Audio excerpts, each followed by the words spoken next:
صاحب ایڈوکیٹ جو محلہ کشن گنج سے پرانا تعلق رکھتے ہیں اور اردو سے بہت محبت کرتے ہیں۔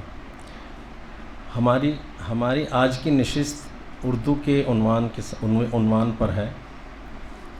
اردو ہے جس کا نام ہم ہی جانتے ہیں داغ، سارے جہاں میں دھوم ہماری زباں کی ہے۔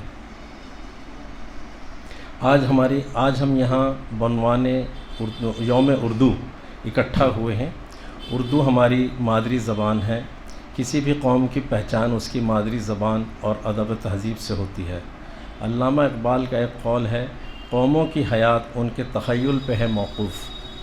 اگر کوئی قوم اپنی زبان و تہذیب کو ترک کر دے تو اس قوم کا نام و نشان بھی مٹ جاتا ہے۔ اگر ہم ماضی میں جائیں تو اردو زبان کسی ایک قوم کی نہیں تھی، بلکہ اس کا نام ایک لشکری زبان تھا، اور لشکر میں نہ کوئی ذات، نہ برادری، نہ کوئی مذہب کا کوئی تعلق نہیں تھا۔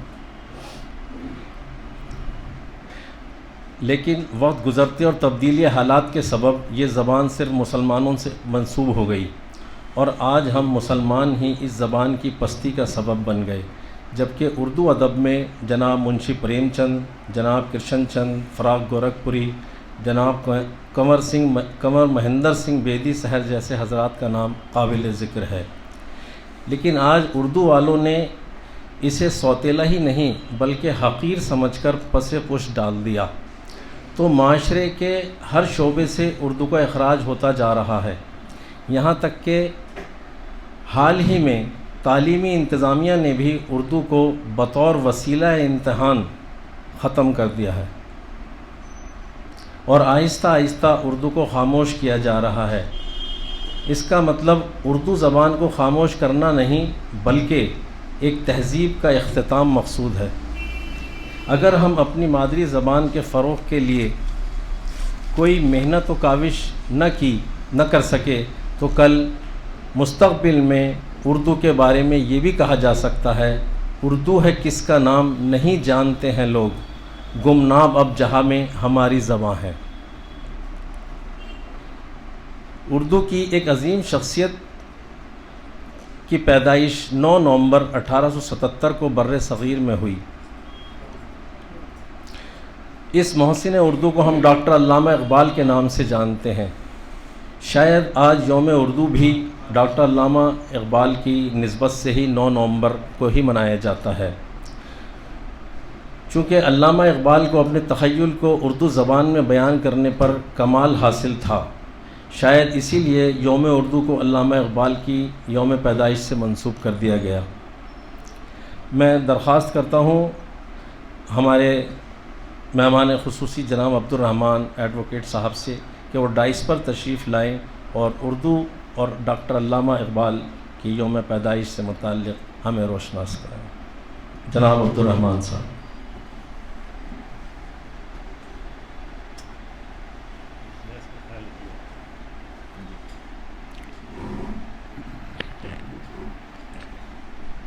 السلام علیکم حضرات، کچھ بنیادی بات ایک میں کہوں گا جو غالباً آپ کو عجیب سی لگے، وہ یہ ہے کہ 9 نومبر کو یوم اردو کے طور پر منانے کا جب اعلان ہوا تو میں نے اس سے اتفاق نہیں کیا۔ میری ایک تنظیم ہے جس کا نام ہے عالمی اردو ٹرسٹ، اور اس کے بارے میں تو خیر تفصیلات بہت طویل ہیں، لیکن کیوں نہیں کیا وہ میں آپ سے عرض کیے دیتا ہوں۔ علامہ اقبال کا میں مداح ہوں، اور علامہ اقبال کو بچپن سے پڑھا ہے۔ ان کا اردو میں، فارسی میں جتنا بھی کلام ہے، جتنی بھی ان کی تحریریں ہیں، ان کا پی ایچ ڈی کا تھیسس اس پر تو میں نے لکھا ہے، بلکہ ایک مرتبہ دلی گورنمنٹ نے ایک سیمینار کیا جو علامہ اقبال، سر سید اور مولانا ابوالکلام آزاد پر تھا، یعنی تینوں شخصیات پر ایک ہی سیمینار، اور اس میں میرا کلیدی خطبہ رکھا گیا۔ بہت مشکل کام تھا، بہرحال وہ ہوا۔ میرے اس اختلاف کی بنیادی وجہ صرف اتنی ہے کہ دیکھیے، جب ہم اردو کی بات کرتے ہیں تو ہمیں یہ مد نظر رکھنا چاہیے کہ اردو کی تاریخ کیا ہے، اردو کہاں سے شروع ہوئی، کس طریقے سے وہ نشو و نما اس نے پائی، ڈیولپ ہوئی، اور آج جس طرح کی اردو اور جو اردو ہمارے سامنے ہے، حالانکہ وہ ایک تفصیل طلب مسئلہ ہے، کیونکہ ہم دلی میں جو اردو بولتے ہیں وہ مختلف ہے، لکھنؤ کی اردو تھوڑی سی مختلف ہے، اسی طرح حیدرآباد جہاں سے دکنی کی شروعات ہوئی، بہت سے لوگ تو یہ کہتے ہیں کہ دکنی جو ہے وہ اردو کی ابتدا ہے، مگر وہ غلط ہے۔ تو میرا بنیادی طور پر نظریہ یہ ہے کہ یوم اردو امیر خسرو کی یوم پیدائش پر ہونا چاہیے تھا۔ اس کی وجوہات تاریخی ہی نہیں، کچھ سیاسی بھی ہیں۔ دیکھیے، علامہ اقبال ایک بہت عظیم شاعر تھے، لیکن ہندوستان میں خصوصاً پارٹیشن کے بعد، تقسیم ہند کے بعد، علامہ اقبال ایک متنازع قسم کی شخصیت بن گئے، کیونکہ دو قومی نظریے سے ان کا تعلق تھا، اور انہوں نے پاکستان کے سلسلے میں 1936 کی کانفرنس میں جو کچھ کہا، اس کے بعد جو کچھ بھی ہوا، یعنی وہ دو قومی نظریے کے تقریباً خالق سمجھے جاتے ہیں۔ اب دو قومی نظریے کی جب ہم بات کرتے ہیں تو ظاہر ہے کہ وہ ہندوستان میں قابل قبول نہیں ہے، کیونکہ یہاں بیشتر سیاسی رہنما اور ہماری جو سیاست ہے، اور اس وقت کی جو حکومت ہے اور اس وقت کی جو سیاست ہے، جو قطعی طور پر مسلم دشمن ہے۔ میں یہ بات کہتے ہوئے ڈرتا نہیں ہوں کہیں پر بھی، لیکن اس سے قبل بھی علامہ اقبال کا جو معاملہ ہے، ان کا جو نام ہے، وہ تھوڑا سا تنازع میں اس طرح سے اس وجہ سے رہا کہ وہ دو قومی نظریہ۔ اب سوال یہ پیدا ہوتا ہے، حالانکہ میں ایک بات اور عرض کر دوں، آج بھی اس حکومت کے باوجود، اس حکومت کے ہوتے ہوئے، ہندوستانی فوج کا، آرمی کا، انڈین آرمی کا جو مارچنگ سانگ ہے وہ ہے سارے جہاں سے اچھا ہندوستان ہمارا۔ اور آج بھی ہندوستان کا جو سب سے بڑا، یا بڑا تو نہیں ہے لیکن اس کو بہت موقر اسکول سمجھا جاتا ہے، دون اسکول، جہاں سے پرائم منسٹر نکلے ہیں، بہت بڑے بڑے لوگ وہاں سے نکلے ہیں، ایک پوری فہرست ہے، دون اسکول جو دہرادون میں ہے۔ آج بھی وہاں پر مارننگ پریئر جو ہے، یعنی صبح کی جو دعا ہوتی ہے، وہ ہے لب پہ آتی ہے دعا بن کے تمنا میری۔ اس کو یہ لوگ بند نہیں کرا سکے۔ تو یہ اقبال کی عظمت ہے۔ لیکن یہ جس موضوع پر مجھے بولنے کے لیے کہا گیا، اس موضوع پر میں اتنا ضرور کہوں گا کہ اردو کی نشو و نما میں اگر علامہ اقبال کا رول ہے، کردار ہے، تو وہ صرف اس حد تک ہے کہ وہ اردو کے ایک بہت عظیم شاعر تھے، اور ان کی شاعرانہ عظمت سے انکار نہیں کیا جا سکتا۔ لیکن اگر آپ اردو کی تاریخ بحیثیت ایک زبان کے اردو کی تاریخ پڑھیں، اس کا معائنہ کریں، ملاحظہ کریں، تو پھر دوسری ہی چیزیں سامنے آتی ہیں۔ کیونکہ دیکھیے، ایک حقیقت پسندانہ نظریہ اگر اپنایا جائے، علامہ اقبال بہت بڑے شاعر تھے، بہت عظیم شاعر تھے، اور مسلمان ان کو ایک جذباتی فریم ورک میں دیکھتے ہیں، جذباتی تصویر ان کی بناتے ہیں، کیونکہ وہ شاعر اسلام بھی کہے جاتے ہیں، شاعر مشرق بھی کہے جاتے ہیں، اور بہت سے لوگوں کا، ڈاکٹر عبدالحق جو اس وقت سب سے بڑے ماہر اقبالیات ہیں ہندوستان میں، میرے دوست ہیں، جو دلی یونیورسٹی کے پروفیسر ایمیریٹس بھی ہیں، انہوں نے بھی میری اس بات سے اتفاق کیا کہ دراصل مسلمان مذہب کے فریم ورک میں اقبال کو رکھتے ہیں، اور مذہب کے فریم ورک میں رکھ کر وہ ایک بہت بڑے شاعر نظر آتے ہیں. ظاہر ہے ایسا کوئی دوسرا شاعر نہیں ہے جس نے اسلام کو اس طریقے سے پیش کیا ہو اپنی شاعری میں. لیکن ان کے دوسرے بہت سے پہلو اور بھی ہیں. مثال کے طور پر بہت کم لوگ یہ جانتے ہیں کہ علامہ اقبال نے اپنا پی ایچ ڈی کا تھیسس زرتشت پہ لکھا تھا، جو آتش پرستوں کا پیغمبر ہے. اور بھی بہت سی باتیں ہیں لیکن میں ان کا ذکر نہیں کروں گا. جہاں تک تعلق ہے بڑی عجیب سی بات لگی مجھے ابھی، بہت عجیب سی بات لگی، حالانکہ بہت اچھی بھی لگی جب یہ کہا گیا کہ علامہ اقبال کا اردو سے تعلق پر بات کیجیے. تو حضرات حقیقی بات جو ہے وہ یہ ہے کہ علامہ اقبال کا اردو سے یا اردو کے نشو و نما سے بس اتنا تعلق تھا کہ وہ اردو میں شاعری کرتے تھے، وہ فارسی میں بھی شاعری کرتے تھے. اور میں یہ بھی عرض کر دوں آپ سے کہ اگر آپ علامہ اقبال کی فارسی شاعری پڑھیں تو آپ حیران رہ جائیں گے، حیران رہ جائیں گے، کیونکہ وہ اس شاعری سے بالکل مختلف ہے. ان کی جو اردو شاعری نظر آتی ہے یا آپ پڑھتے ہیں، یا شکوہ جواب شکوہ پڑھتے ہیں، اور میرا خیال ہے آپ حضرات اس سے واقف ہوں گے کہ جب شکوہ نظم انہوں نے لکھی اور لاہور میں پہلی بار پڑھی تو علماء نے تو ان پر کفر کا فتویٰ لگا دیا تھا، کیونکہ وہ اللہ میاں سے ڈائلاگ کر رہے تھے، جھگڑ رہے تھے، لڑ رہے تھے. کیوں زیاں کار بنوں سود فراموش رہوں، تانے بلبل کے سنوں اور ہمارے تنگ گوش رہوں، ہم نوا میں بھی کوئی گل ہوں کہ خاموش رہوں. جرت عمیل میری تاب سخن ہے مجھ کو، شکوہ اللہ سے خاکم بدہن ہے مجھ کو. اب اللہ سے شکوہ کرنے، اب پھر اس میں اور بہت ساری باتیں کہیں کہ اللہ میاں کو ارجائی کہہ دیا اور جانے کیا کیا کہ تو نے یہ نہیں کہ میں پوری شکوہ سنا سکتا ہوں، یاد ہے. لیکن بنیادی بات بہت طویل ہو جائے گی بات. بنیادی بات یہ ہے کہ علماء نے اس کو اچھے ڈھنگ سے نہیں لیا صحیح معنی میں، اور یہ کہا کہ یہ تو کفر کی حد تک پہنچ گیا ہے. لیکن بعد میں جب انہوں نے جواب شکوہ لکھی، اور میں نے کئی جگہ یہ لکھا بھی ہے، کئی تقاریر میں کہا بھی ہے کہ لوگ اس بات کو سمجھتے نہیں کہ دراصل شکوہ علامہ اقبال نے لکھی جواب شکوہ لکھنے کے لیے، کیونکہ وہ تمام باتیں، وہ تمام سوالات جو انہوں نے شکوہ میں قائم کیے تھے، ان کا جواب انہوں نے جواب شکوہ میں دے دیا،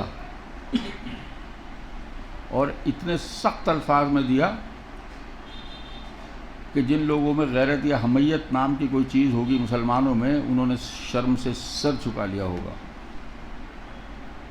تھے تو آبا وہ تمہارے ہی، مگر تم کیا ہو، ہاتھ پر ہاتھ دھرے منتظر فردا ہو. اس کے علاوہ بھی اور بہت سی باتیں. بیچتا ہے ہاشمی ناموس دین مصطفیٰ، خاک و خوں میں مل رہا ہے ترکمان سخت کوش. سیکنڈ ورلڈ وار کی، یعنی جب سلطنت عثمانیہ کا زوال ہو رہا تھا، اور جس طریقے سے مسلمانوں نے اسلام کو بیچا، یعنی ہر چیز کو بیچا. اور وہ جو سیاست تھی اس زمانے کی وہ بہت خطرناک تھی. جو لوگ واقف ہیں وہی سمجھ پائیں گے اس بات کو. بیچتا ہے ہاشمی ناموس دین مصطفیٰ، خاک و خوں میں مل رہا ہے ترکمان سخت کوش. دیکھیے ایک چیز میں بات اب اردو کی نہیں ہو رہی، بات علامہ اقبال پر آ گئی ہے، تو میں یہ عرض کروں گا کہ یہ موضوع ہی غلط ہے کہ آپ اردو سے علامہ اقبال کو جوڑیں. یوں اس لیے نہیں کہ وہ اردو دشمن تھے، اردو دوست تھے، ظاہر ہے انہوں نے اردو میں شاعری کی ہے. لیکن دیکھیے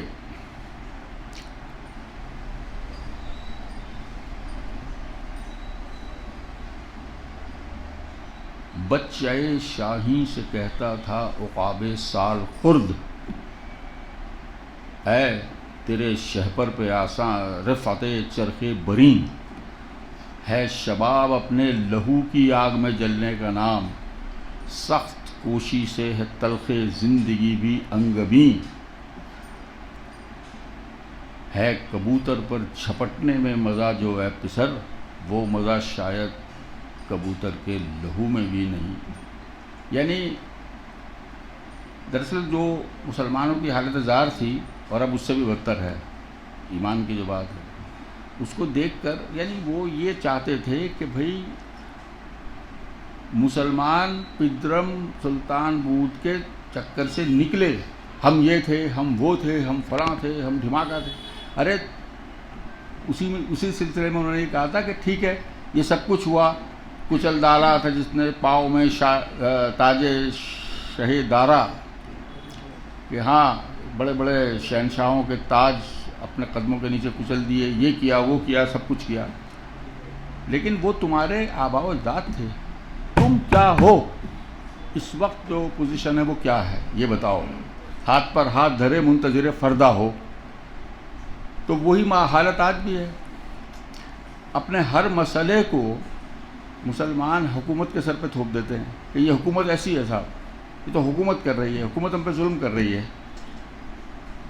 بھئی سوال یہ ہے، ہر دور میں ظلم ہوئے ہیں. حاکم نے اس محکوم پر ظلم کیا ہے جو اس کا ناپسندیدہ محکوم تھا. پوری تاریخ اس بات سے بھری پڑی ہے. لیکن پھر محکوم نے جب سر اٹھایا ہے تو کیا ہوا ہے؟ یہ بھی علامہ ہی کہہ رہے ہیں، خواب سے بیدار ہوتا ہے ذرا محکوم ازر، پھر سلا دیتی ہے اس کو حکمراں کی سائری. جادوئے یہ خضر والی جو نظم ہے، جادوئے محمود کی تاثیر سے چشم ایاز دیکھتی ہے حلقہ گردن میں سازے دل بری. خون اسرائیل آ جاتا ہے آخر جوش میں، توڑ دیتا ہے کوئی موسیٰ طلسم سامری. لیکن کوئی موسیٰ پیدا نہیں ہوا اس کے بعد آج تک. اچھا اب مسئلہ یہ ہے کہ بات تو اردو اور اقبال کی ہو رہی تھی، یہ مسئلہ دوسرا آ گیا بیچ میں. تو میں یہ سمجھتا ہوں کہ اردو کے نشو و نما کے یا اردو بذات خود اردو سے علامہ اقبال کا تعلق ان معنی میں جوڑنا وہ غلط ہے. آپ یہ نہیں کہہ سکتے کہ علامہ اقبال ایک بہت اہم شخصیت تھے اردو کے سلسلے میں جنہوں نے اردو کے لیے کیا وہ کیا، ایسی کوئی بات نہیں ہے. بھئی اردو ان کی اول تو ان کی مادری زبان تو پنجابی تھی. سب سے اہم بات تو یہ ہے. میں اردو پڑھی، فارسی پڑھی، جرمن پڑھی، انگریزی تو خیر پڑھی ہی، وکیل تھے وہ بھی. تو اب میں یہ نہیں سمجھ پا رہا ہوں کہ علامہ اقبال کا ذکر میں اردو کے معاملے میں کس طرح کروں، سوائے یہ کہنے کے کہ اردو میں علامہ اقبال نے بڑی عظیم شاعری کی ہے اور اس میں کوئی دو رائے نہیں. اب علامہ اقبال پر اگر یعنی موضوع اگر علامہ اقبال کو بنا لیا جائے تو پھر تو بہت کچھ کہا جا سکتا ہے، بہت کچھ کہا جا سکتا ہے. لیکن میں اب یہ عرض کروں کہ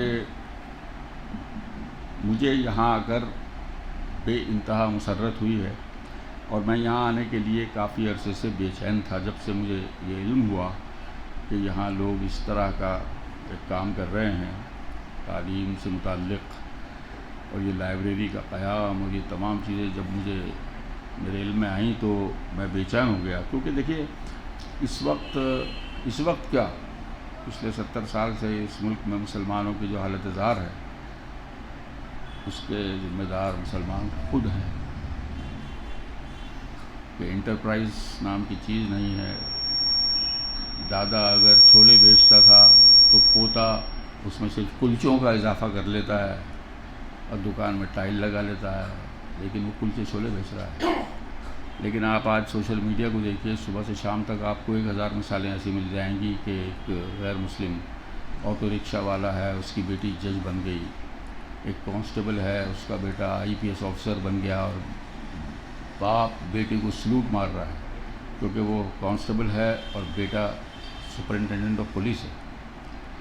یہ میں مثال کے طور پر کہہ رہا ہوں. یہ جذبہ مسلمانوں میں کیوں نہیں ہے بتائیے آپ؟ حالانکہ مسلمانوں میں کئی پچھلے 4-5 سال میں بہت اچھے مثال آپ حیران ہو جائیں گے.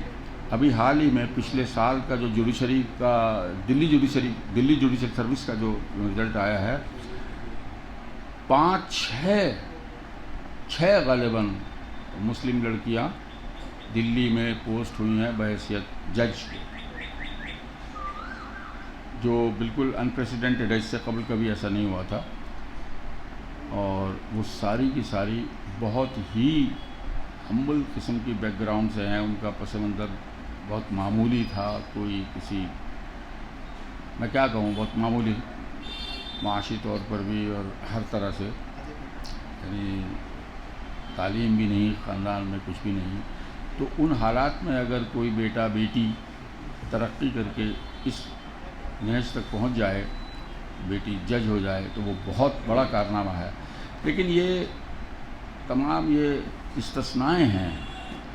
عمومی طور پر مسلمان عمل سے دور ہیں، اور یہی وجہ ہے کہ جب نظریات بہت ہیں، کئی ایسے بہت بڑے بڑے لوگ ہوئے جنہوں نے کوشش کی کہ نیند سے جگائیں قوم کو اور کہیں کہ بھئی دیکھو دنیا کہاں سے کہاں پہنچ گئی، یہ کرو یہ کرو، کچھ تو کرو.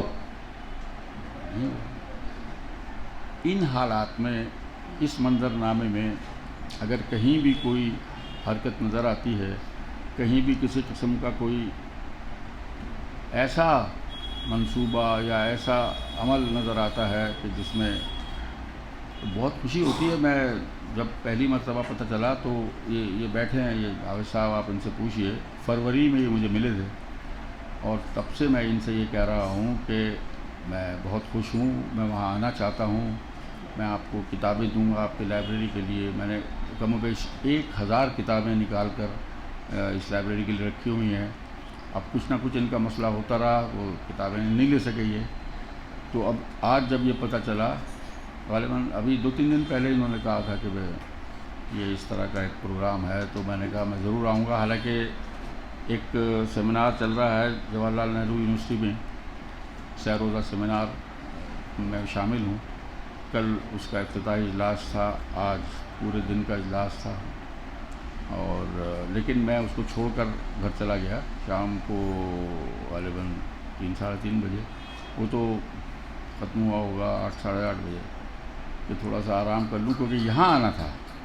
میں نے ان سے عرض کیا کہ میں ہر قیمت پر آؤں گا یہاں. بہت عرصے سے میری اس کی وجہ یہ ہے کہ دیکھیے، کسی بھی سطح پر ایک چھوٹی سی کوشش بھی، معمولی سا کام بھی بہت دور تک جاتا ہے. اس کے بہت دور رس نتائج ہوتے ہیں، اس کا کبھی نہ کبھی آپ کو پھل بھی ملتا ہے. تو کوئی کام کمتر نہیں ہے، کمتر درجے کا نہیں ہے. ہر کام اس طرح کا کوئی بھی تخلیقی کام، اور یہ تو بہت بڑی بات ہے کہ آپ نے ایک تعلیمی مرکز بنایا جس میں بچے آتے ہیں، پڑھتے ہیں، ایک لائبریری ہے جہاں لوگ آ کر بیٹھتے ہیں، کتابیں پڑھتے ہیں. اس سے بڑی بات تو کچھ ہو ہی نہیں سکتی، کیونکہ ہر مسئلے کا حل جو ہے وہ علم ہے. وہ دیکھیے، رومی کا شعر آپ لوگوں نے سنا بھی ہوگا کہ بے علم چوں شمع باید گداخت کہ بے علم نتواں خدا را شناخت. صاف طور پر کہہ دیا کہ بھئی علم اتنی بڑی، تو علامہ میاں نے کہا ہے، میں کیا کہوں گا، علم اتنی بڑی چیز ہے کہ اس کے بغیر تم خدا کو بھی نہیں پہچان سکتے. اب اگر خدا کو بھی نہیں پہچان سکتے تو پھر کیا کر سکتے ہو؟ کچھ بھی نہیں کر سکتے. علم سے بڑی تو کوئی چیز نہیں ہے، کوئی بھی چیز نہیں ہے. باقی سب کچھ بعد میں ہے. تو بہت مجھے خوشی ہے یہاں آ کر. آج آپ یقین کریں میں بہت خوش ہوں، اور کافی عرصے سے خواہش مند تھا کہ یہاں آؤں، اور میں مستقلاً کوشاں رہوں گا کہ میں اس مرکز کے لیے کچھ بھی کر سکوں ہر طرح سے. کیونکہ دلی میں دیکھیے اس طرح کی کوئی دوسری مثال میں دلی والا ہوں، یہیں محلہ کشن گنج میں پیدا ہوا، انہی سڑکوں گلیوں پر پرورش ہوئی. یہ دیگر بات ہے کہ آج یہاں آنے میں مجھے بہت مسئلے دیکھے. میں نے اجمیری گیٹ تک ہی پہنچنا مشکل ہو گیا تھا.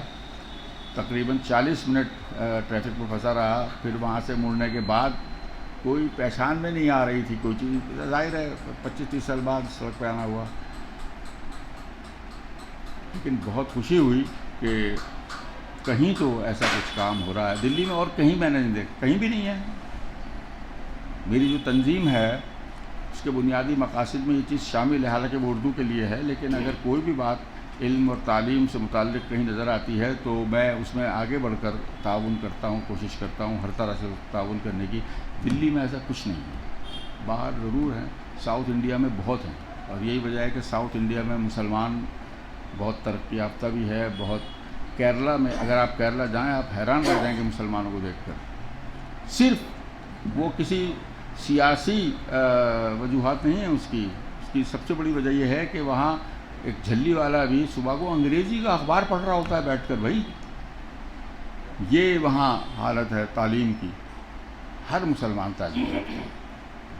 اور ویسے بھی اعداد و شمار کے لحاظ سے تعلیم کا گراف سب سے زیادہ جو فیصد ہے وہ کیرلا میں ہی ہے، عمومی طور پر بھی اور مسلمانوں کے طور پر بھی۔ تو بہرحال انہوں نے کیونکہ حکم یہ دیا کہ علامہ اقبال اور اردو کے تعلق سے میں کچھ کہوں تو آپ شاید مایوس ہوں گے، لیکن اردو زبان کو علامہ اقبال سے اس طور جوڑنا کہ انہوں نے اردو کے لیے یہ کیا یا اردو کے لیے وہ کیا، وہ تو ممکن نہیں ہے۔ وہ ایک بہت عظیم شاعر تھے، انہوں نے اردو میں شاعری کی، بہت اچھی شاعری کی، ہم سب اس سے واقف بھی ہیں، لیکن بس اس کے علاوہ لسانی نقطہ نظر سے ہم کوئی ایسی بات یا ایسا بیانیہ نہیں دے سکتے کہ علامہ اقبال کا اردو میں اس کے علاوہ کوئی کردار ہو۔ بہت بہت شکریہ۔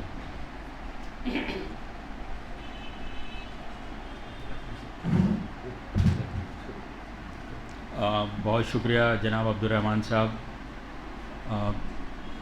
معذرت کہ مجھے تھوڑا سا مائک سنبھالنا پڑا کیونکہ ہمارے دونوں ساتھی نسیم صاحب کو اور ان کو بہت اپنے عزیز دوست کی اخلاق صاحب کو شادی میں جانا تھا، وہ پروگرام بھی کافی لیٹ ہو گیا، تو بہت بہت شکریہ آپ کا۔ اور دوسرے آپ سبھی حضرات کا بہت شکریہ، آپ نے یہاں تشریف لائیں، خصوصاً ظفر صاحب پریس والے، ماشاءاللہ ہم میں سب سے سینئر، اور امام صاحب ہمارے بھائی اسرار صاحب، اور خیر میں بعد میں انشاءاللہ تسلی سے سب کے نام لوں گا۔ تو آئیے سلیم بھائی۔ وعلیکم السلام۔ تو اصل میں تھوڑا سا تعارف میں کچھ رہ گیا تھا ابھی عبدالرحمن صاحب کے۔ عبدالرحمن صاحب کی پیدائش جو ہے وہ محلہ کشن گنج سے ہے، اور پروفیشنلی ایڈوکیٹ ہیں، اردو سے محبت زیادہ ہے، اور اسی کے اردو میں چاہتا تھا کہ کچھ نرالی اردو کے بارے میں آپ کچھ کہیں، اگر اس کے لیے تھوڑا سا دو چار الفاظ، کیونکہ اس پہ جو آپ نے ایک بک ناپید ہو گئی تھی نرالی اردو کے نام سے، 1932 میں اس کا لاسٹ ایڈیشن آیا تھا، تو عبدالرحمن صاحب اور دوست محمد صاحب کی کوششوں سے وہ دوبارہ سے ریوائیو ہوا ہے، اور وہ ہماری 1-2 منٹ میں آپ سے کہوں گا کہ اس کے لیے ضرور کچھ کہیں۔ جی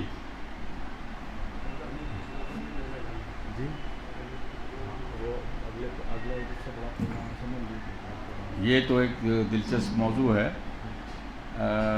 مجھے لگ رہا ہے کہ یہ پروگرام جو ہے وہ کچھ ڈسٹرب ہو گیا ہے، کیونکہ جو بات انہوں نے مجھ سے کہی تھی تو اس میں سے تو یہاں کچھ بھی نہیں ہو رہا، اور میں یہ سوچ کر آیا تھا۔ خیر بہرحال مجھے یہاں آنے کی ہی بہت خوشی ہے، اور یہ تمام چیزیں میرے لیے کوئی اہمیت نہیں رکھتی کہ جس کتاب کا دیکھیے، عرض یہ ہے کہ اردو سے محبت کا جہاں تک تعلق ہے تو وہ بچپن سے رہی، اور بہت زیادہ رہی۔ اردو مادری زبان تھی، اور اس نے میرے والد مرحوم نے ایک بہت بڑا احسان جو مجھ پر کیا وہ یہ تھا کہ تھوڑا بہت جب مجھے شد بدھ ہوئی، تھوڑا بہت پڑھنا شروع کیا، تو انہوں نے ایک اردو کا رسالہ شمع والے نکالتے تھے کھلونا، اور ہندی میں ایک رسالہ نکلتا تھا چندا ماما، وہ دونوں رسائل انہوں نے میرے نام سے یعنی جاری کرا لیے گیا، گھر میں آنے لگے، اور میں اردو بھی پڑھتا تھا ہندی بھی پڑھتا تھا۔ اور آپ کو حیرانی ہوگی یہ سن کر کہ اردو کیونکہ بہت جلد میں پڑھنے لگا تھا اور بہت اچھی اردو پڑھنے لگا تھا، تو والد صاحب نے یہ کہا کہ ایسا ہے، یہ جو تم اردو کا رسالہ پڑھتے ہو اس میں سے ایک صفحہ روزانہ ترجمہ کرو ہندی میں، اور یہ جو ہندی کا رسالہ ہے اس کو پڑھ کر اس کا ترجمہ کرو اردو میں. میں کرنے لگا. وہ باقاعدہ دیکھتے تھے اور کہتے تھے بھائی بہت اچھا ترجمہ کیا ہے وغیرہ وغیرہ.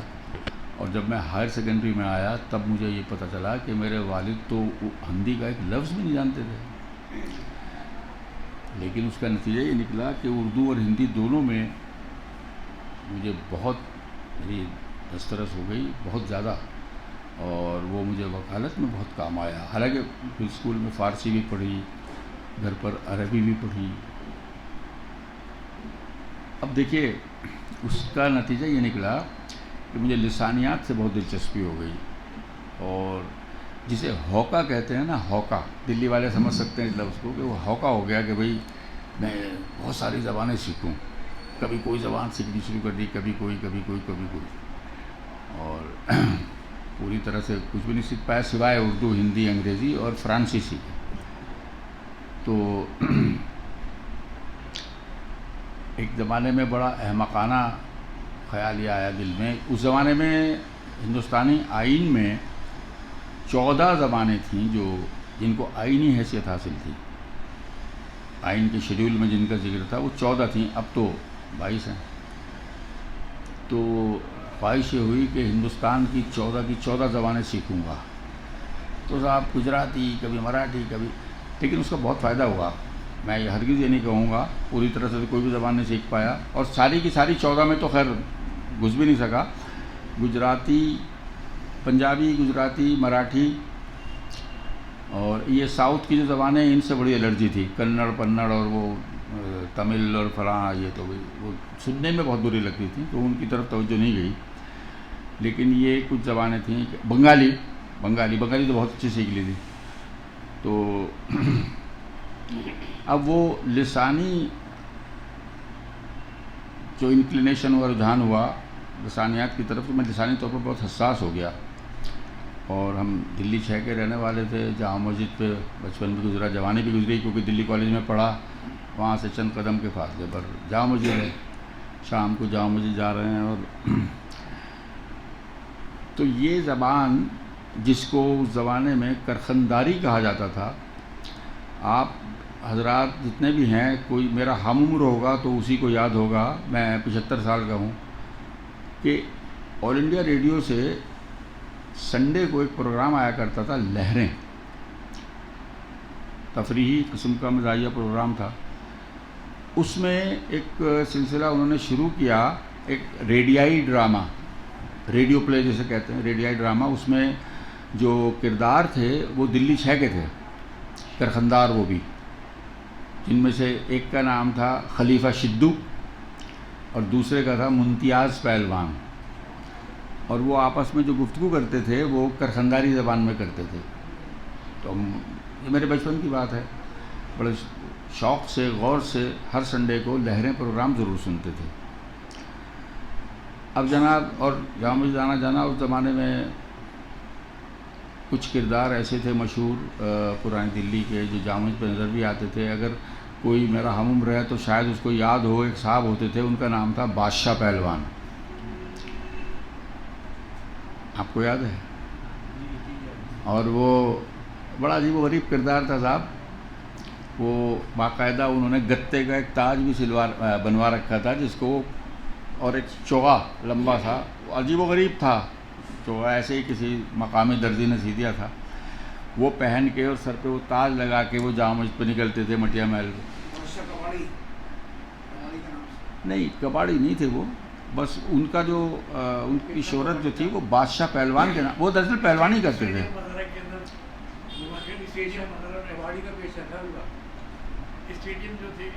جی جی جی، ہر جگہ وہ موجود ہوتے تھے.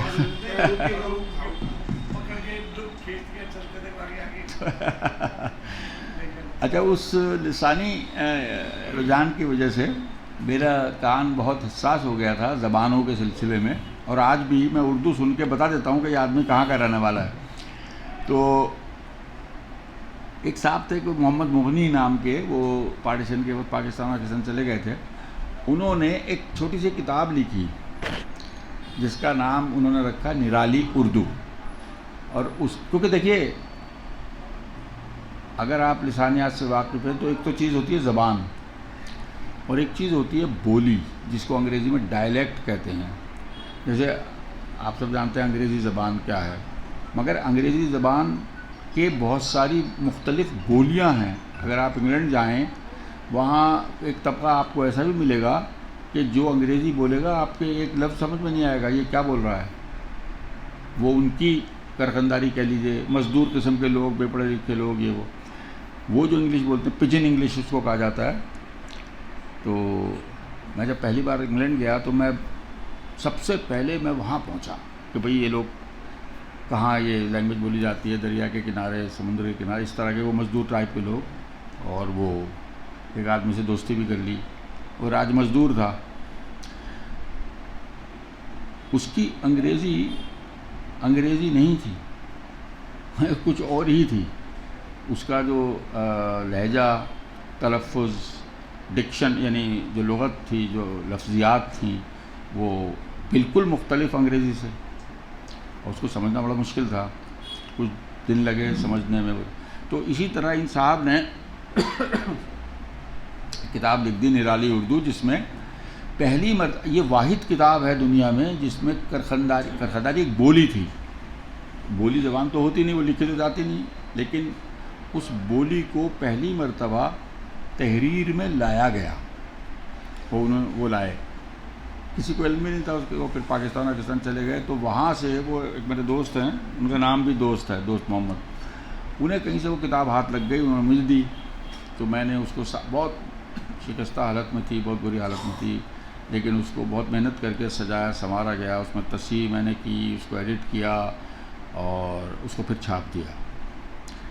تو وہ اتنی مشہور ہوئی ہے کہ وہ کبھی بھی پرنٹ، اب بھی آؤٹ آف پرنٹ ہے.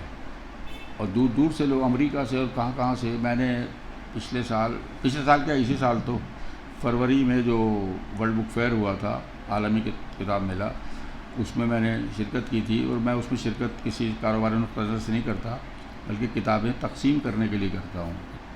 لوگ آئیں کتابیں لے جائیں. تو وہ کتاب 2 دن میں ختم ہو گئی. دور دور سے لوگ پھر دوبارہ چھپوائی اور پرنٹس نکلوائے، وہ بھی ختم ہو گئے، اور نکلوائے وہ بھی ختم ہو گئے، اور نکلوائے وہ بھی ختم ہو گئے، اور اب بھی نہیں ہے، ایک بھی کتاب نہیں. اور کئی فرمائشیں آئی پڑی ہیں کہ کتاب چاہیے صاحب. تو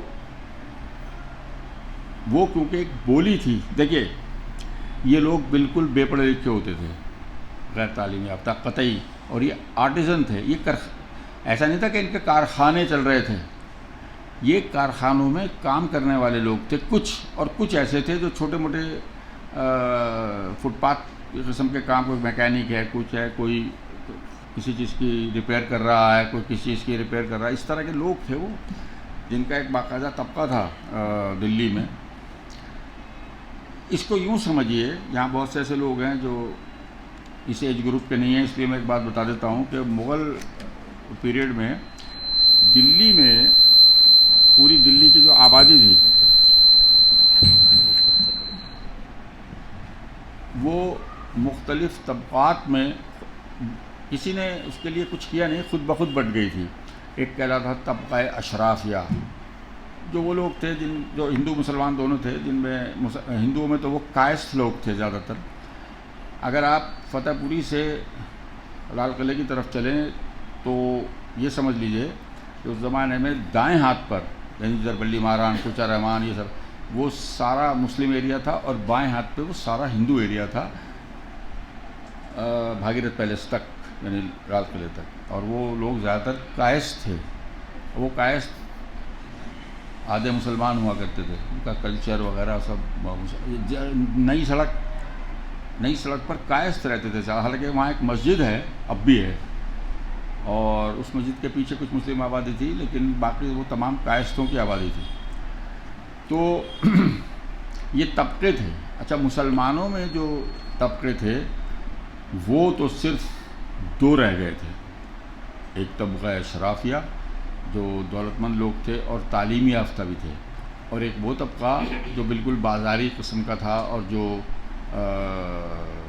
مینیل جابس، یعنی بہت ہی محنت مزدوری کے کام یا ہاتھ کے کام، کوئی کچھ بنا رہا ہے، کوئی کچھ بنا رہا ہے، اس طرح وہ جو طبقہ تھا.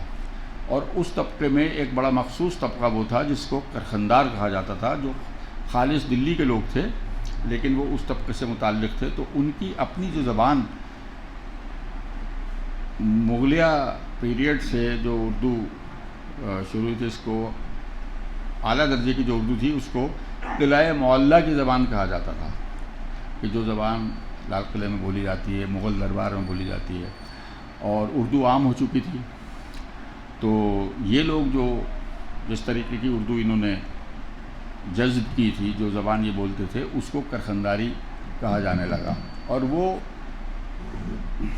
دیکھیے ایک شاید انہوں نے اسی لیے کہا بھی کہ وہ کتاب تو خیر چھپ گئی، لیکن آپ حیران ہوں گے سن کر کہ اس وقت پوری دلی میں کرخنداری اگر کوئی بول سکتا ہے تو وہ میں ہوں. اور اس کی وجہ کوئی غیر معمولی نہیں ہے. اس کی وجہ یہ ہے کہ ایک تو میرا ہم عمر اس ایج کا کوئی آدمی اب رہا نہیں، بہت کم. کالج کے جو دوست تھے ایک 2-3 ہی رہ گئے ہیں دلی کالج. میں دلی کالج کا پڑھا ہوا ہوں. اس زمانے کے لوگ مسلمان خصوصاً 1-2 ہیں بس، سب رخصت ہو چکے. اور کیونکہ زبان سے اور لسانیاتی ایک رجحان تھا میرا، تب شوق تھا، تو میں سن کر وہ جذب کرتا تھا. وہ تو کئی ایک وائس آف امریکہ والے آئے، اس کتاب کی شہرت اتنی ہوئی اور انہوں نے آ کر میری آواز میں وہ ریکارڈ کیا کہ کرخنداری بول کے بتائیے. اور وہ آج بھی وہ وائرل ہے وہ ویڈیو دنیا بھر میں. اور اس طرح وائرل ہوا ہے کہ کینیڈا سے میرے ایک دوست کا فون آیا کہ ارے بھائی تمہارا یہ ویڈیو آیا ہے، میں تمہیں بھیج رہا ہوں، یہ آسٹریلیا سے مجھے کسی نے بھیجا ہے. اس طرح وہ وائرل ہوا. تو اس میں جو بنیادی چیزیں تھیں، ایک تو لغت تو ان کی تھی، جو لفظیات تھیں وہ ان کی اپنی لفظیات تھیں، اور جو لہجہ تھا، جو ایک طرز تخاطب تھا ان لوگوں کا کرخنداری زبان میں، وہ بڑا دلچسپ تھا اور بڑا عجیب و غریب تھا. مثال کے طور میں آپ کو بول کے بھی سناتا ہوں ابھی.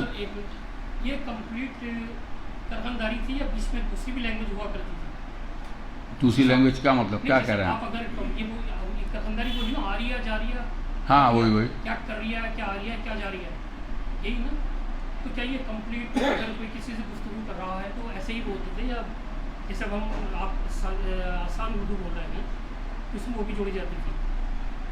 جیسے میں آپ کا سوال نہیں سمجھ رہا ہوں. آپ کے سامنے یہی آدمی آ گیا کرخندار جی، اس ٹائپ کی بولی بولنے والا، تو کیا وہ کمپلیٹ یہی والی لینگویج بولے گا، دوسری لینگویج جو ہم بولیں کہ آپ کہاں سے؟ نہیں، یہ ان کی زبان تھی، یہ ان کا کمیونیکیشن کا جو ان کا مینس تھا، ذریعہ تھا، وہ یہی تھا. مطلب یہ ان کی زبان تھی. ہر لفظ ایسی جیسے ہاں ارے بھائی ان کی یہی زبان تھی، جی اس زمانے میں یہی استعمال ان کی اردو. ہر طبقے میں مختلف اردو بولی جاتی تھی. اس زمانے جو پڑھے لکھے لوگ تھے وہ مختلف اردو بولتے تھے، لہجہ مختلف تھا، سب کچھ مختلف تھا، شاعری ہوتی تھی، ادب لکھا جاتا تھا. جی 17ویں پھول والوں کی شہر.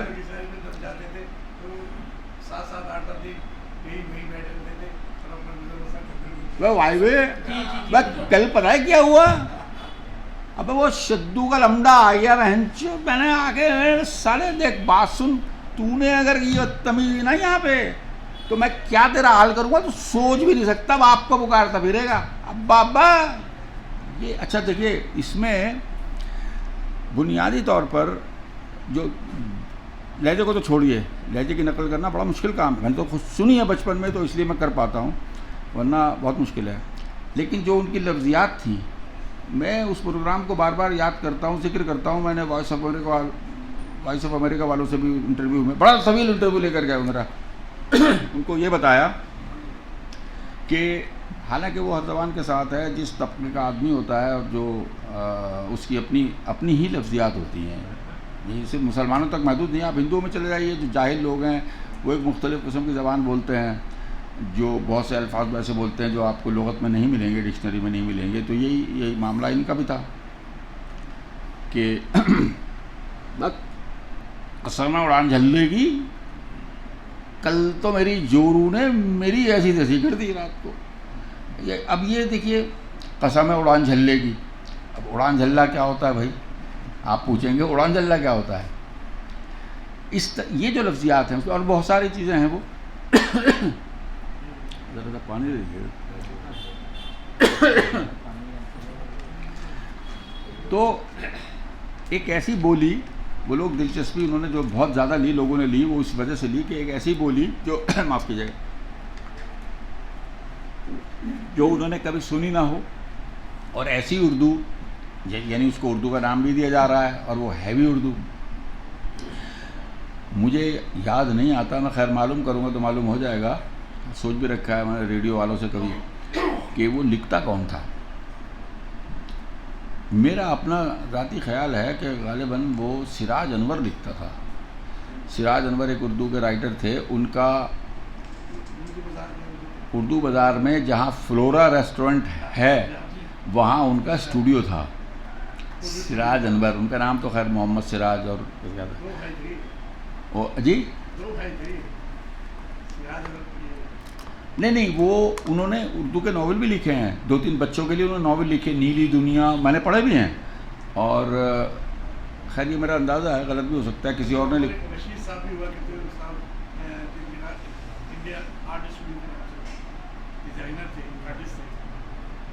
کیا نام لیا آپ نے؟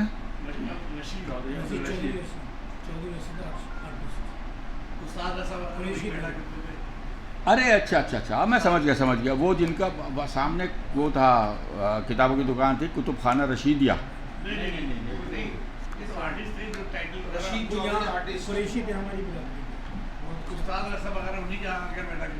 اچھا نہیں ہو سکتا ہے. دیکھو اب یہ سب کچھ تو یاد بھی نہیں ہے اس زمانے کا. آنے والے ٹائم میں نا ان کی فوٹوگرافس کی اور ایگزیبیشن لگائیں گے انشاءاللہ. ہاں ضرور بھائی آپ کو تشریف لانا ہے. ہاں انشاءاللہ میں ضرور. بھائی میری ایک کتاب ہے دلی پر اور اس میں نے کوشش یہ کی ہے کہ ہر زمانے کی دلی اس میں آ جائے. بڑے بڑے لوگوں نے اس میں لکھا ہے.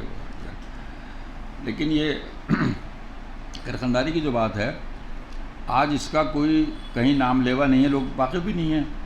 اسی لیے انہوں نے بہت دلچسپی لی. وائس آف امریکہ والوں نے بی بی سی والے بھی آئے تھے لیکن بی بی سی والوں نے وہ پرنٹ میں ان کا اخبار جو بھی ہے ویب سائٹ بھی ہے اس پہ لکھا انہوں نے. لیکن انہوں نے تو ویڈیو بنایا. پھر میرے گھر آئے مجھ سے کہا آپ بول کے دکھائیے. یہ بہت طویل ایک ویڈیو والا. زبان میں دیکھیے یہ اس اردو زبان تک ہی محدود نہیں ہے معاملہ. کسی بھی زبان کو آپ کا مطالعہ کریں تو آپ کو وہاں اس طرح کے ویریشنز بہت ملیں گے. مگر جتنے ویریشن اردو کے ہیں اتنے شاید کسی زبان میں کہیں نہیں ہیں. بہت ساری زبانوں سے میں واقف ہوں ان کے بارے میں پڑھا گیا کہ بھئی لیکن اس طرح کے ویریشن جو خاص طور پر جو ترقی یافتہ زبانیں ہیں دنیا کی جو یونانی سے لے کے اور جرمن تک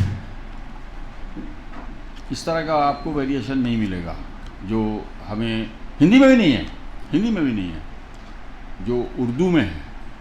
مختلف لہجے مختلف. اور آج بھی دیکھ لیجیے آپ ہندوستان جو اردو اسپیکنگ لوگ ہیں جو اردو بولتے ہیں تو اگر آپ تمل ناڈو میں مسلمان رہتے ہیں جو اردو بولتے ہیں آپ جا کے ان کی اردو سنیے. حیدرآباد میں تو ہر شروع سے ہی بالکل مختلف ہے. دکنی وہ تو بالکل انٹائرلی ڈفرینٹ ہے. اور یو پی کے بھی کئی حصے کر لیجیے. مشرقی یو پی میں الگ مغربی یو پی میں الگ. اور راجستھان میں اردو ہے لیکن کس طرح کی ہے وہ بالکل الگ ہے. ادبی جو زبان ہے وہ ہر جگہ کی تقریباً یکساں ملے گی سوائے حیدرآباد کے. حیدرآباد میں تو عربی یعنی ادبی زبان بھی جو ہے وہ مختلف ہے. وہ دکنی کا اس پر اثر ہے بہت زیادہ. بھوپال کی اردو الگ ہے.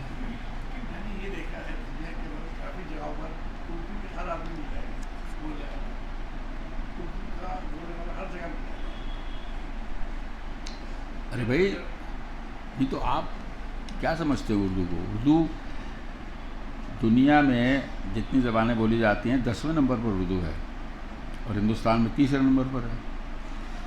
یہ تو سیاسی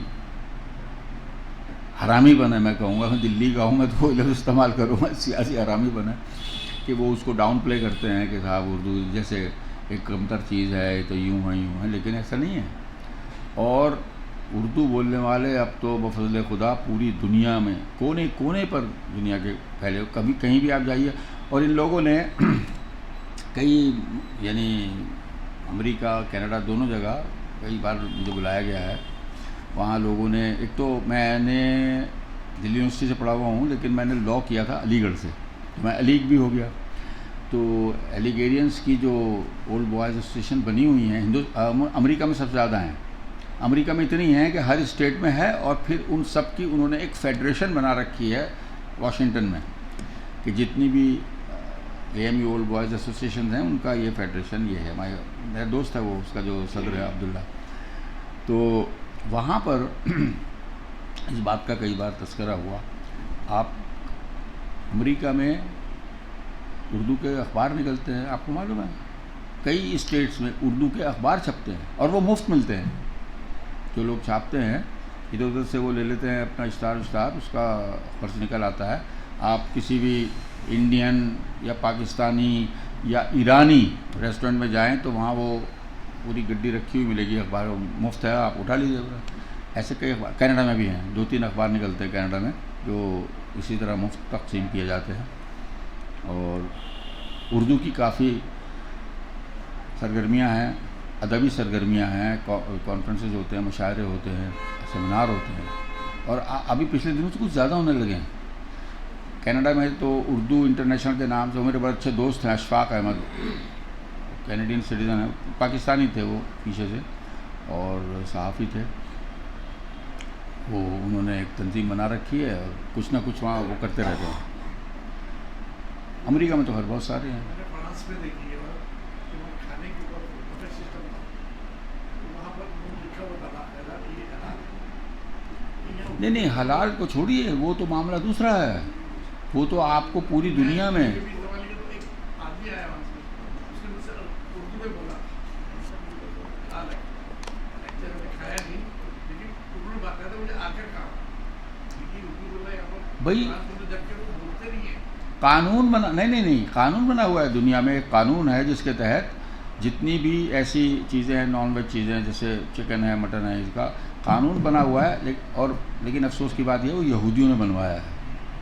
یہ حلال کا تصور یہودیت سے، آپ کو معلوم ہے یہ بات. کوشر کہتے ہیں اس کو اپنی زبان میں، انگریزی میں بھی ہے یہ لفظ کوشر. آپ نے کبھی اس بات پہ غور، آپ فرانس گئے ہیں، آپ نے کبھی اس بات پہ غور نہیں کیا کہ پوری دنیا میں جتنی بھی بین الاقوامی ایئر لائنس ہیں کہیں پر بھی کوئی ایسی چیز سرو نہیں کی جاتی جو حلال نہ ہو.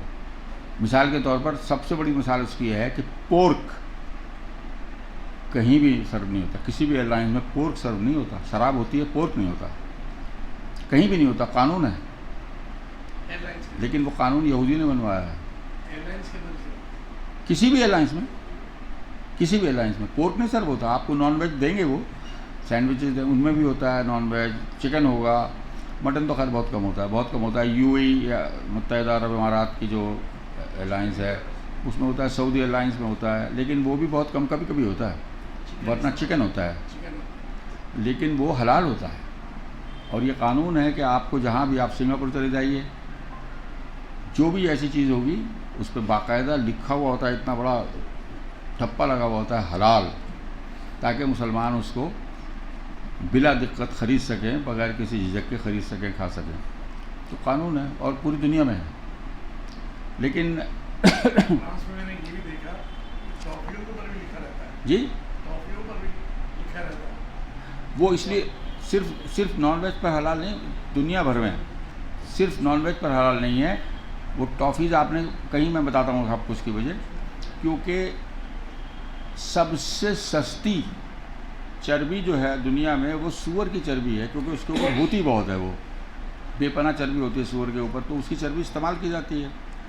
تو وہ گھی کی جگہ یا جہاں بھی ہم کوئی ایسی چکنی چیز استعمال کرنا چاہتے ہیں، فیٹ، وہاں وہ سور کی چربی استعمال ہوتی ہے. جی ٹیلو تو گائے کی چربی کو کہتے ہیں امریکہ میں، لیکن ٹیلو کے نام سے ہندوستان میں جو چربی آئی ایک مرتبہ، جس کے تحت وہ ڈالڈا گھی بنا تھا، وہ سور کی چربی تھی. اب میں کیا کہوں، چھوڑیے، لعنت بھیجیے. لیکن یہ کہ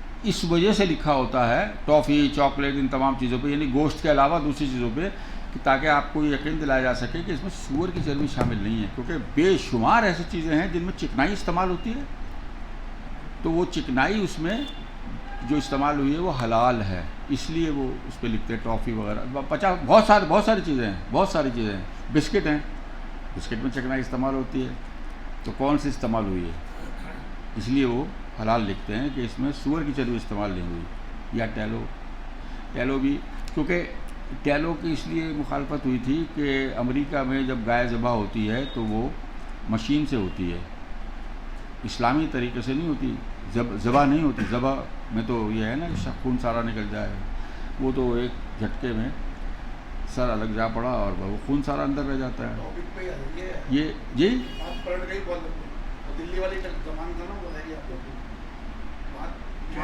اچھا نہیں تو دلی والی وہ بات میں نے بتا دی، اس میں آپ اگر کچھ پوچھنا چاہیں تو پوچھیے، بنیادی بات تو وہ ہو گئی کہ بھئی وہ ایسی بولی تھی، اس طرح بولی جاتی تھی، یہ اس کا کوئی خاص، بلکہ اس کتاب میں نے کیا یہ سب سے اچھا کام اس میں نے ہی کیا ہے، وہ لکھ تو انہوں نے دی تھی مورد صاحب نے، کہ اس میں وہ تمام لفظیات جو شامل ہیں، یعنی ان کی میں نے ایک لغت بنا دی آخر میں، گلوسری جس کو انگریزی میں کہتے ہیں، کہ یہ لفظ کہ یہ لفظ ان معنی میں استعمال ہوتا تھا، اس لفظ بہت سے ایسے الفاظ جو آپ سمجھیں کہ بھی یہ بھی کیا کہہ رہا ہے، جیسے میں نے بھی آپ کو مثال دی کہ بھئی اڑان جلنے کی، اور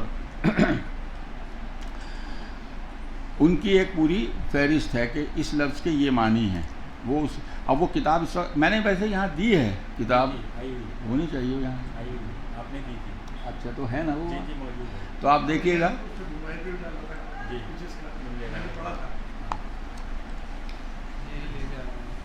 ہاں جی یہی کتاب ہے، ابھی پھر چھپانی پڑے گی کیونکہ اس کی بہت فرمائش آ رہی ہے۔ جی بک فیئر میں سے خریدی تھی، ایک یہ اور ایک یسرف، یہ اور دوسری یسرف یسرف تو میں نے نہیں چھاپی، وہ آپ کی نہیں ہے، اچھا وہ کسی اور کی، جی بنگالی اردو۔ تو اب آپ فرما رہے ہیں یہ قلندری کے بارے میں، تو کوئی سوال ہو تو پوچھے، بتا دوں گا۔ نہیں، ان کا کہنا مقصد یہ کہ جیسے اردو کے اوپر ٹاپک تھا علامہ اقبال پر، تو آپ کے اپنے ذاتی خیالات تھے جو آپ نے دل سے کہہ دیے کہ جو آپ کی دل میں بہت اچھا بیان کیا، بہت اچھا نہیں میں خدا نخواستہ آپ یہ ہرگز نہ سمجھیے گا کہ علامہ، میں نے انہوں نے موضوع جو دیا وہ موضوع ہی غلط تھا۔ اردو کے تعلق سے علامہ اقبال کے بارے میں آپ صرف یہ کہہ سکتے ہیں کہ علامہ اقبال اردو کے ایک بہت اچھے شاعر تھے، اور میں آپ سے یہ بھی عرض کر دوں، میں نے شروع میں بات وہ کی بھی تھی کہ یوم اردو یہ ایک صاحب ہیں، انہوں نے بس ایک دن بیٹھے بیٹھے ڈیسائیڈ کر لیا کہ صاحب یوم اردو، علامہ اقبال کی پیدائش کو یوم اردو نہیں کہنا چاہیے تھا۔ اب کسی نے، میرے ذاتی خیالات نہیں ہیں، میں اس کی وجہ بتا رہا ہوں آپ کو، کسی نے بھی قبول نہیں کیا ہے دور دور تک۔ دیکھیے اگر آپ اردو کی بات کرتے ہیں تو آپ امیر خسرو کی پیدائش، یوم پیدائش کو کیوں نہیں یوم اردو کہتے، جہاں سے اردو شروع ہوئی؟ ارے نہیں بھائی، ارے کیسی بات کر رہے ہیں آپ؟ امیر خسرو کا کلام پڑھیے، آپ کو اس میں سب کچھ ملے گا، اور اسی سے پھر ڈیولپ ہوئی جو چیز، اسی کو ہم آج اردو کہتے ہیں، ابتدا تو وہیں سے ہوئی۔ انہوں نے تو ایسے کمال کیے ہیں، وہ تو بہت غضب کا آدمی تھا بھائی، آپ نے وہ تو پوری دنیا میں ان کی ایک غزل مشہور ہو گئی جس میں ایک مصرع اردو کا ایک فارسی کا ہے، زحال مسکی مکن برنجش بحال ہجراں نہیں، زحال مسکی مکن تغافل درائے نینا بنائے وطی، ایک ہی مصرے میں اردو بھی ہے اور فارسی بھی ہے۔ کتاب ہجران ندار میں جہاں، یہ فارسی ہے۔ نلیہو کاہے لگائے چھتیاں، یہ اب بھرنش ہو گئی، یعنی کھڑی بولی۔ تو اچھا وہ اس میں کوئی کنٹروورسی نہیں، کوئی تنازع نہیں ہے، لیکن علامہ اقبال ہندوستان میں، بھائی آپ جس ملک میں رہتے ہیں وہاں کی سیاست کا تو لحاظ کریں گے نہیں کریں گے، ہندوستان میں علامہ اقبال ایک متنازع شخصیت ہیں، دو قومی نظریے کی وجہ سے، اور کوئی وجہ نہیں ہے، لیکن ظاہر ہے، حالانکہ اس سے پہلے جب دو قومی نظریے سے پہلے کی جو باتیں ہیں وہ ساری اب جو آدمی، اور یہ بھی مت بھولیے کہ علامہ اقبال نے ہی وہ شعر کہا تھا، ہے رام کے وجود پہ ہندوستاں کو ناز. یہ شعر بھی تو علامہ اقبال کا ہی ہے. کیوں کہا تھا انہوں نے اسے؟ اہل خرد سمجھتے ہیں ان کو امام ہند. رام کو امام ہند کہا علامہ اقبال نے. اب اور کتنے مزے کی بات ہے کہ ہندوازم، اس مذہب کا نام دیا گیا ہے ہندوازم، ہندوؤں کا طریقہ. لفظ ہندو ہی مسلمانوں کا دیا ہوا ہے. بھائی ہندو لفظ تو مسلمانوں نے دیا ہے، یہ ان کی کتابوں میں نہیں. لیکن مجبور ہیں اب، اس کو نہیں بدل سکتے. الہ آباد کا نام بدل دو، لکھنؤ کو بدل دو، اس کا بدل کے دکھاؤ. میں نے لکھا بھی ہے اس کے اوپر کہ یہ نام کیوں نہیں بدلتے، ہندوازم کو اور کچھ کیوں نہیں کہتے. لیکن ساورکر نے بھی اس کو وہی لکھا ہے، سب نے لکھا ہے، جتنے ان کے ہیڈ گوار سے لے کے RSS والوں کے جتنے بھی آخر تک سب نے وہ، کیونکہ کیا کریں گے، وہ تو اس کی شناخت یہی ہے ہندوازم. اور ہندو لفظ مسلمان کا دیا ہوا ہے. یہ ہے مسئلہ. تو اس کو آپ کسی غلط معنی میں مت لیجئے. میں صرف اردو کے تعلق سے بات کر رہا ہوں کہ اردو کو علامہ اقبال سے اس طریقے سے جوڑنا کہ بھئی ان کے یوم پیدائش کو اردو ڈے، وہ ٹھیک نہیں ہے، مناسب نہیں ہے. اگر یہاں کے سیاسی حالات وہ نہ ہوتے تو کوئی بات نہیں. چلیے ان کو لے لیجیے. علامہ اقبال بہت عظیم شاعر تھے، ان سے زیادہ عظیم شاعر تو غالب تھے، میر تھے. تو آپ غالب کے یا میر کے یوم پیدائش کو کیوں نہیں یوم اردو کہتے؟ اور ان سے پہلے ہوئے ہیں. میر تو غالب سے بھی 100 سال پہلے ہوئے ہیں. یہ بات ہے اور کوئی بات نہیں ہے، نظریاتی معاملہ ہے.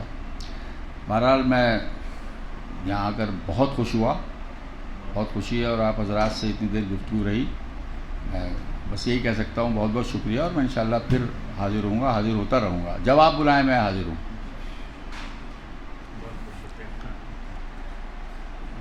بہت شکریہ. نہیں وہ ایکسٹینشن تھا، میں نے کہا تھا وہ رہ گیا. جی بہت بہت شکریہ بھائی نرالی اردو پہ روشنی ڈالنے کے لیے. ایک تھوڑا سا وقت آپ کو اور لیں گے، بمشکل 10 منٹ. یہ ایک بچہ ہے ہمارا جس نے یہاں سے، ہمارے یہاں سے سمر کیمپ میں اپنا پرائز لیا ہے. فرسٹ پرائز تھا بیٹے، فرسٹ پرائز لیا تھا ڈرائنگ کمپٹیشن میں. تو یہ کچھ اردو میں آپ کو کچھ کہنا چاہتے ہیں. تو آئیے بیٹا آپ.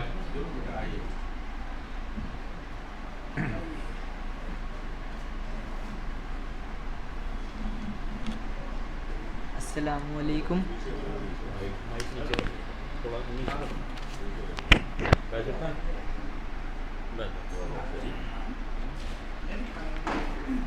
السلام علیکم. میں آپ کے سامنے اردو کے تھوڑے مزاحیہ شعر پیش کر سکتا ہوں. آج ہم لوگ یوم اردو منا رہے ہیں. یہ سب کے لیے بڑی خوشی کی بات ہے. اس محفل میں شامل ہونے کا مجھے بھی موقع ملا ہے. پیش خدمت ہے چند مزاحیہ شعر. ایک شعر سناتا ہوں ذرا غور سے سنیے. ایک شعر سناتا ہوں ذرا غور سے سنیے.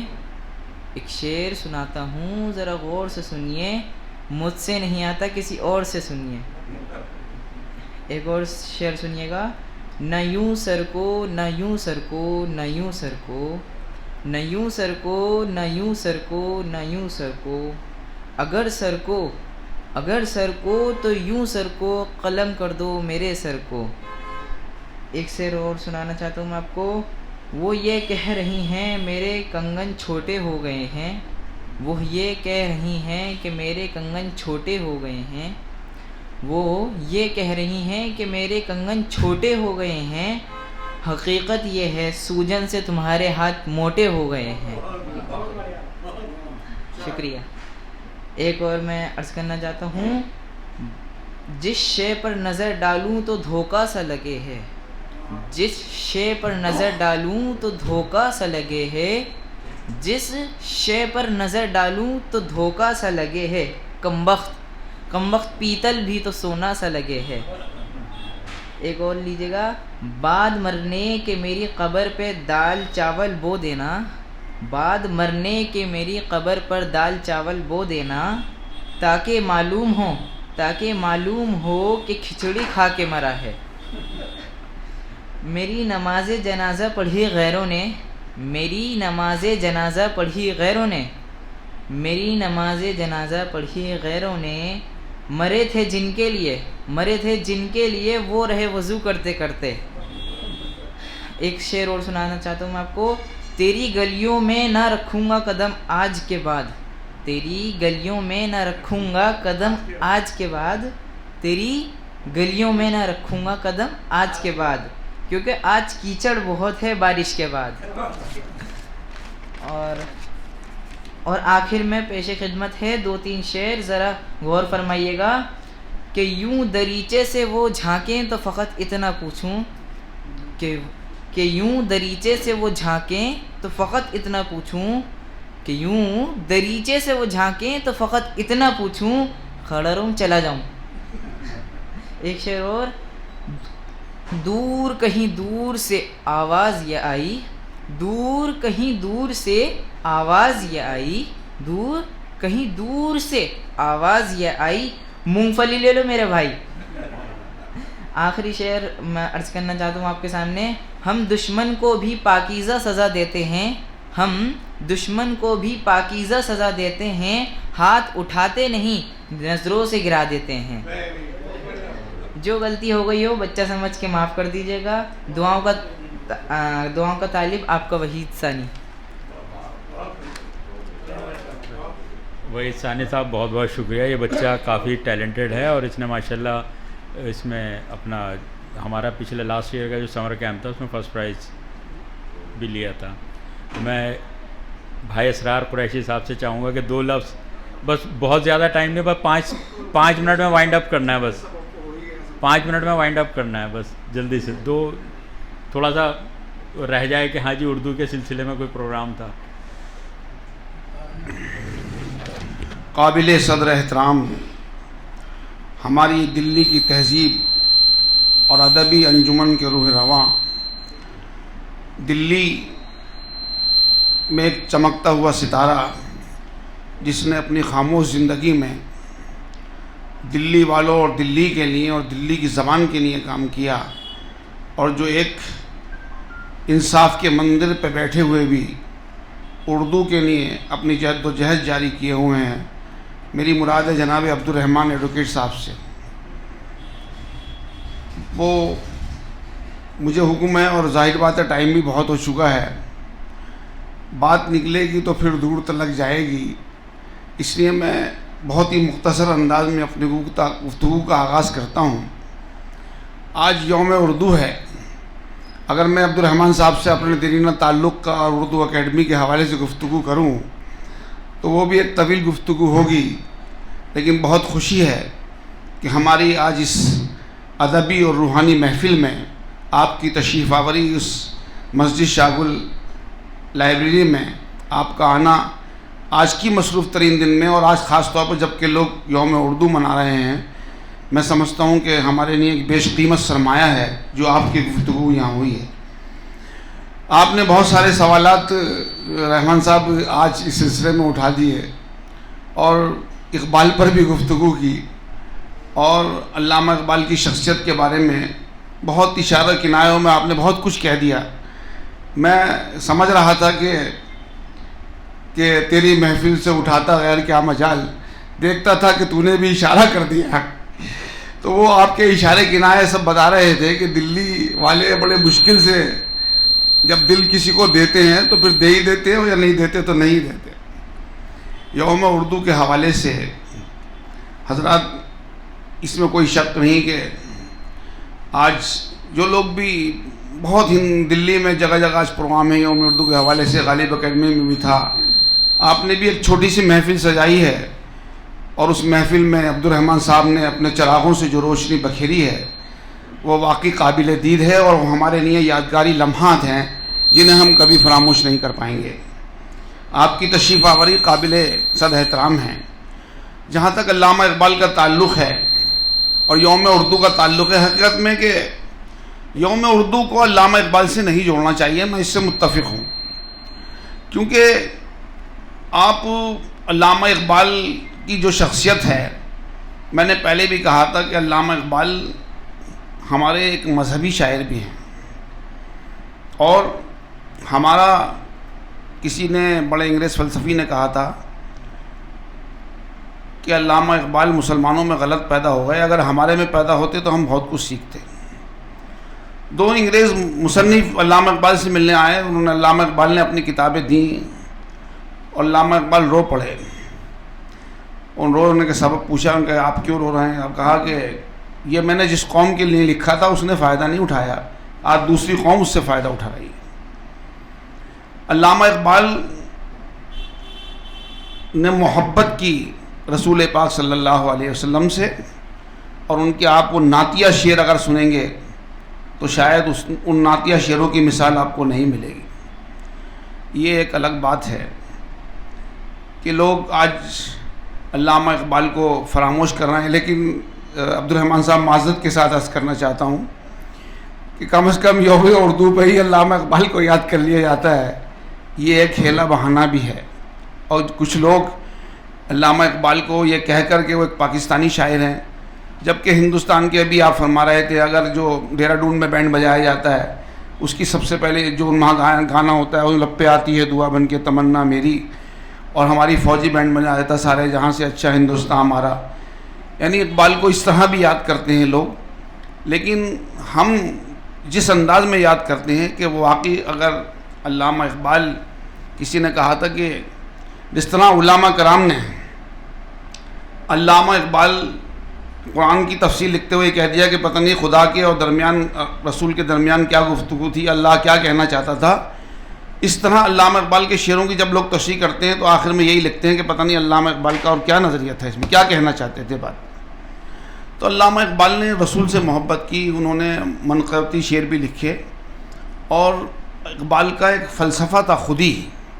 لوگ موت اور حیات کی بات کرتے تھے، لیکن علامہ اقبال نے کہا کہ خودی کیا ہے، خودی کو کر بلند اتنا کہ ہر تقدیر سے پہلے خدا بندے سے خود پوچھے بتا تیری رضا کیا ہے۔ انہوں نے کہا کہ لوگ موت سے ڈرتے ہیں، کوئی زندگی کی بات کرتا ہے، لیکن یہ کرو کہ تم ہو کیا ہے۔ تو وہ اس پر ایک بہت لمبی تفصیلی گفتگو ہو سکتی ہے، کیونکہ الگ الگ عنوانات اقبالیات پہ لوگوں نے بیان کیے ہیں، یہاں وقت بھی نہیں ہے، تو اس لیے میں بہت ادب کے ساتھ کہنا چاہتا ہوں کہ ہم آج کے اس پروگرام میں علامہ اقبال کو یوم خراج عقیدت پیش کرتے ہیں، ان کی مغفرت کی دعا کرتے ہیں کہ اللہ تعالیٰ ان کے درجات کو بلند کرے، اور علامہ اقبال نے جو کچھ اس مسلم قوم کے لیے لکھا ہے ہم کاش اس پہ عمل کریں، شاید ہماری زندگیاں کامیابی کے ساتھ گزر سکیں۔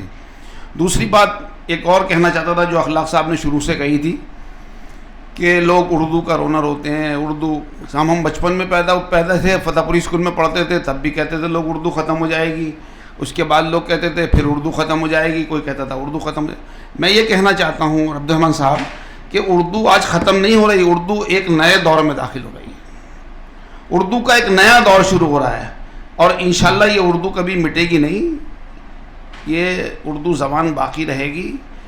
فرق اتنا ہے کہ ہم اردو والوں نے اس کو بھلا دیا ہے۔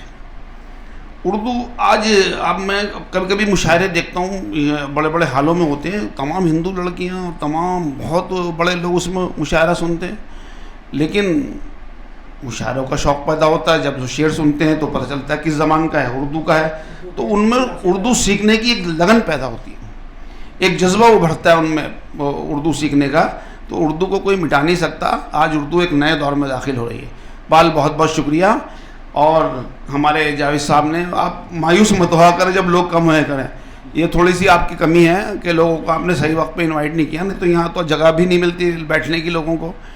تو چند اگر اجازت ہو تو چند شعر آپ نے کہیں تو سنا دیں۔ ایک قطعہ میں نے کہا تھا، رحمان صاحب معافی چاہوں گا کوئی گفتگو میں اگر تلخی یا کچھ ناگوار خاطر ہو، نہیں، بہت شکریہ کہ میں رہا تیری جستجو میں مگر، میں حمدیہ قطع ہے، میں رہا تیری جستجو میں مگر تیری قدرت کا کچھ پتہ نہ چلا، میں رہا تیری جستجو میں مگر تیری قدرت کا کچھ پتہ نہ چلا، تو شامل تھا زندگی میں مگر اس حقیقت کا کچھ پتہ نہ چلا، تو شامل تھا زندگی میں مگر اس حقیقت کا کچھ پتہ نہ چلا۔ 2-3 اشعار اگر آپ اجازت دیں۔ ایک صنم کی محبتیں لے کر، ایک صنم کی محبتیں لے کر چھوڑ دی ہم نے جنتیں لے کر، ایک صنم کی محبتیں لے کر چھوڑ دی ہم نے جنتیں لے کر، اور کس قدر سادگی سے ملتے ہیں، کس قدر سادگی سے ملتے ہیں لوگ دل میں کدورتیں لے کر، کس قدر سادگی سے ملتے ہیں لوگ دل میں کدورتیں لے کر۔ اور ایک شعر عرض کروں کہ تیرے در پر میری انا کے خلاف، تیرے در پر میری انا کے خلاف مجھ کو پہنچی ضرورتیں لے کر، تیرے در پر میری انا کے خلاف مجھ کو پہنچی ضرورتیں لے کر۔ 2-3 شعر اگر آپ اجازت دی جائے تو ترنم سے، کیونکہ سارے اپنے لوگ بیٹھے ہوئے، میں ان کے سامنے سب سے بات ہوتی رہتی ہے، کوشش کروں گا، حالانکہ بہت وہ تھا۔ شام غم صبح مسرت سے سجا لی جائے، شام غم صبح مسرت سے سجا لی جائے، راہ جینے کی کوئی پھر سے نکالی جائے، راہ جینے کی کوئی پھر سے نکالی جائے، ہم نفس آؤں کے تسکین دل و جاں کے لیے، ہم نفس آؤں کے تسکین دل و جاں کے لیے، روتے بچوں کو ہنسا کر بھی دعا لی جائے، روتے بچوں کو ہنسا کر بھی دعا لی جائے۔ اب یہ لازم ہے کہ تعمیر وطن کی خاطر، اب یہ لازم ہے کہ تعمیر وطن کی خاطر فرقہ بندی کی ہر ایک رسم اٹھا دی جائے، اب یہ لازم ہے کہ تعمیر وطن کی خاطر، مطلب مقطع ملاحظہ فرمائیے۔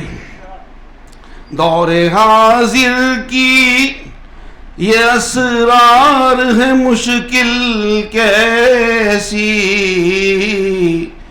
دور حاضر کی یہ اسرار ہے مشکل کیسی، عظمت علم و ہنر کیسے بچائی جائے۔ بہت بہت شکریہ۔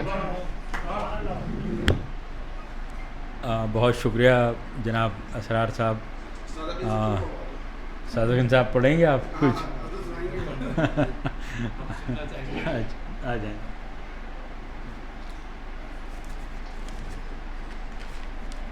ایک چھوٹی سی غزل ہے، 2-4 اشعار تحت میں پیش کرتا ہوں، اجازت ہے سر؟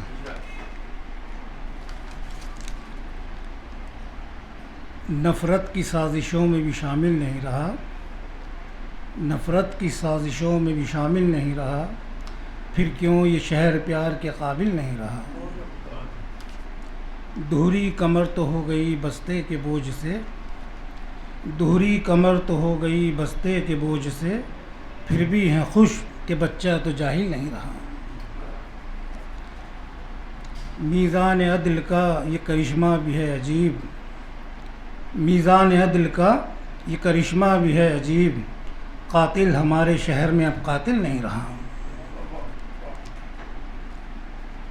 ہم نے بنایا عزم کو جب رہنما اصول، ہم نے بنایا عزم کو جب رہنما اصول، دنیا میں کوئی کام بھی مشکل نہیں رہا،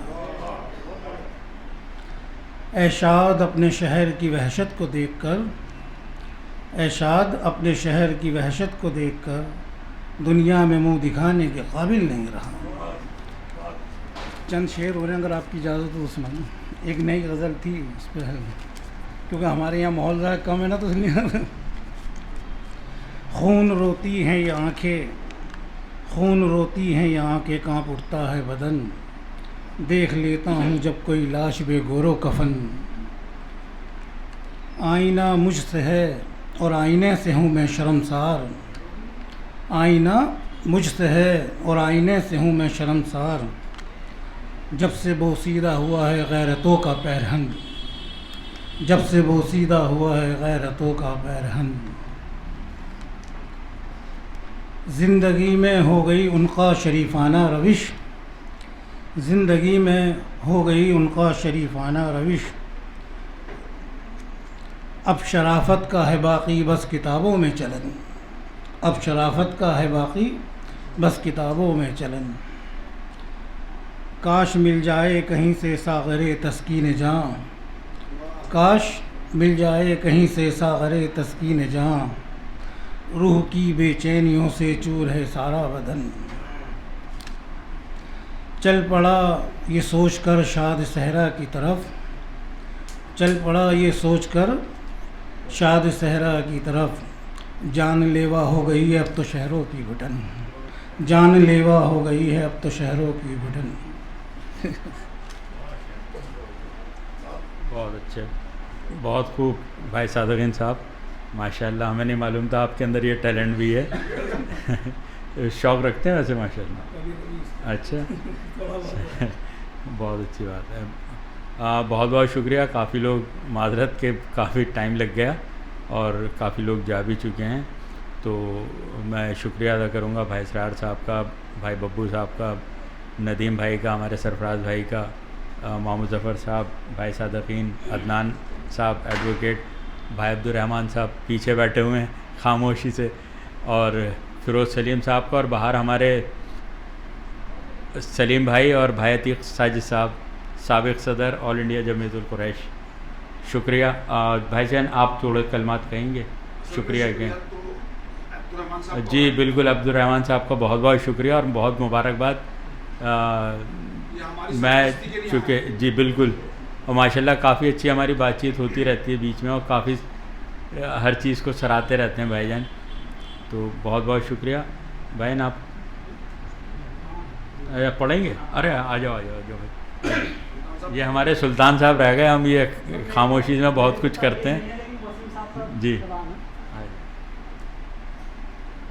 السلام علیکم۔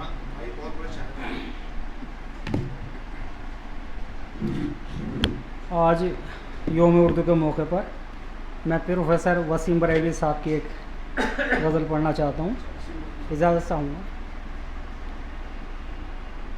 سب نے ملائے ہاتھ یہاں تیرگی کے ساتھ، سب نے ملائے ہاتھ یہاں تیرگی کے ساتھ، کتنا بڑا مذاق ہوا روشنی کے ساتھ، کتنا بڑا مذاق ہوا روشنی کے ساتھ۔ اور شعر عرض ہے کہ شرطیں لگائی جاتی نہیں دوستی کے ساتھ، شرطیں لگائی جاتی نہیں دوستی کے ساتھ، کیجئے مجھے قبول میری ہر کمی کے ساتھ، کیجئے مجھے قبول میری ہر کمی کے ساتھ، اور تیرا خیال تیری طلب تیری آرزو، تیرا خیال تیری طلب تیری آرزو، میں عمر بھر چلا ہوں کسی روشنی کے ساتھ، میں عمر بھر چلا ہوں کسی روشنی کے ساتھ، اور کس کام کی رہی یہ دکھاوے کی زندگی، کس کام کی رہی یہ دکھاوے کی زندگی، وعدے کیے کسی سے نبھائی کسی کے ساتھ، وعدے کیے کسی سے نبھائی کسی کے ساتھ، اور دنیا کو بے وفائی کا الزام کون دے، دنیا کو بے وفائی کا الزام کون دے، اپنے ہی نبھ نہ سکی بہت دن کسی کے ساتھ، اپنی نبھ نہ سکی بہت دن کسی کے ساتھ۔ اور ایک شعر اور ہے ان کا کہ